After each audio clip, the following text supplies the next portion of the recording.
This is going to be a big week on the campaign trail. Today may mark the unofficial start of summer, but for those running for the White House, it's going to mark the beginning of an intense political season. Doug Luzader has more from Washington.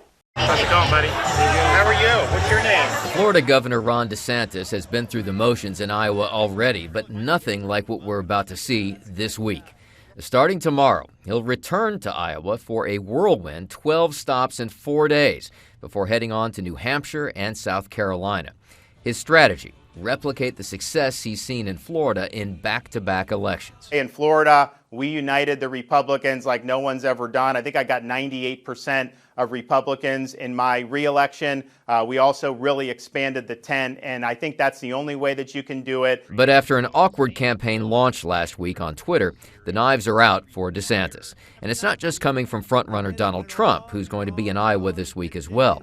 Former UN Ambassador Nikki Haley, who was in New Hampshire last week, said DeSantis just copies Trump. If he's just going to be an echo to Trump, people just vote for Trump. Why doesn't he go out there? I'm my own person. You're going to see what you see is what you get. I'm going to tell you what I think. I'm going to tell you what I believe. And with a growing field, those kinds of attacks are going to ramp up in the weeks ahead. This is the part of all presidential races that I hate the most, is when the party is fighting against each other. In many ways, it doesn't do anybody any favors, and it is very, very difficult to get through. And there is that argument that during the primary, candidates do nothing but weaken one another, while President Biden enjoys a more constrained race for his party's nomination.